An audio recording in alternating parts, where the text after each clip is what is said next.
Hi there. Have you ever wanted to take your paints on a trip? Maybe not even a whole set on plein air, which simply means painting outside. I recently just came back from a camping trip and I took these four things just in case it hit me that I might want to do a little something relaxing and fun while I was there. And these four things are a water brush, and it's a little brush that you fill the base with water. And when you want to paint with it, you just press on the water and it can wet your paints. You can rinse it that way.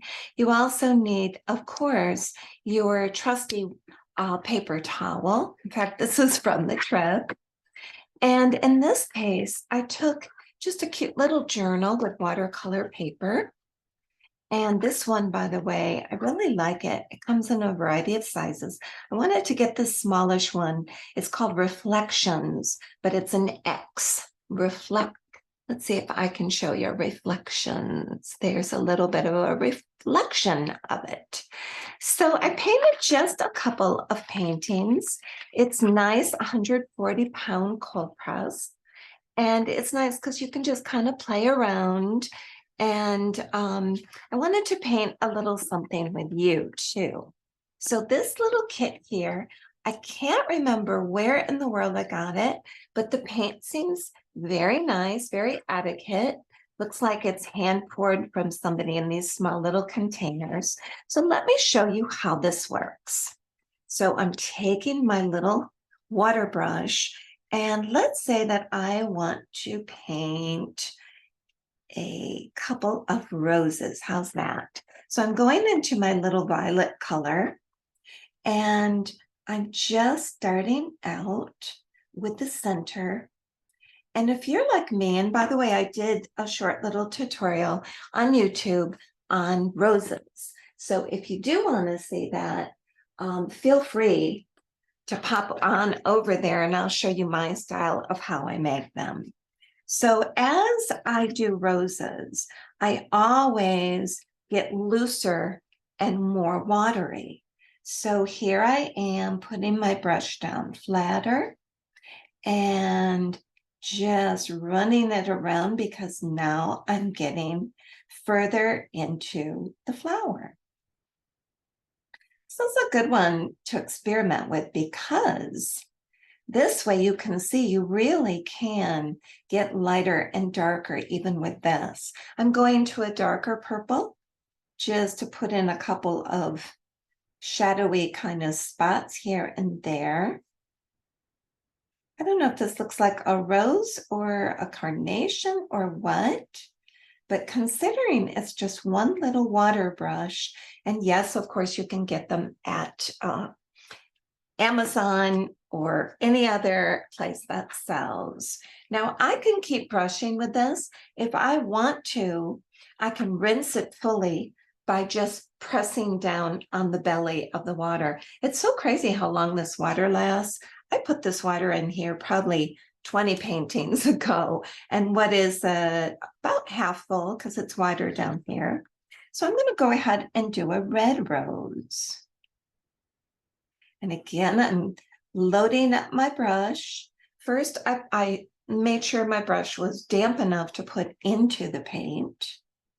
And I'm just going in the center where with the rose, it's always tighter.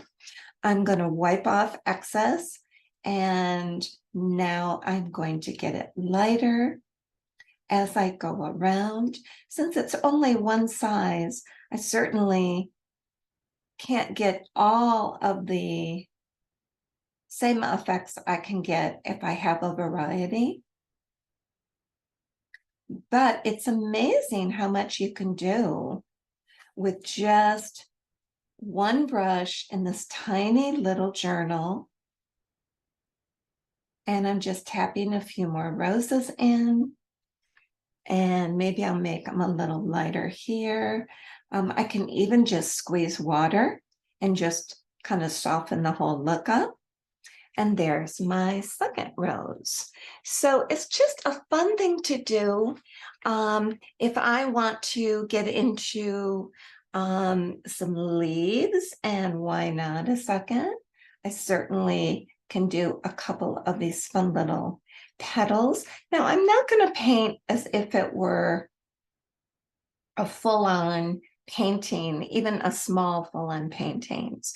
So I'm not going to get really detailed with every little aspect of this rose, because I have some fun little tricks I do with these leaves to give them texture and a cool little look.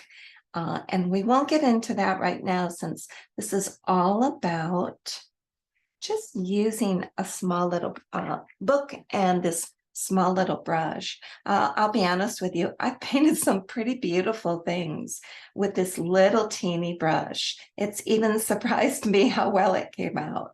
So if you don't feel like taking every single thing you own and schlucking it out with you camping, look how fun you can do some small little paintings with just a simple little set of 4 things. And again, here are some little what I call dot flowers. I think I showed that in the same little quick tutorial on YouTube that I explained how I do roses. I also did this just peaceful scene. I just felt like creating, just a end of the day peaceful scene where I was. So that is my little story. I'm sticking to it, of some of my tips for if you're traveling, don't want to take your whole world with you, but do want to have the joy of painting with watercolor while you're gone. All I do to finish it is I squeeze it out so there's lots of water, and I just rub it on the paper towel until there's no color coming up. And I put it like this. I have a couple other small little palettes, unlike my huge ones that I keep at home. This is a maiden, and I keep some of my schminkel in it. And I just put this in here along with one other brush and my card for the colors.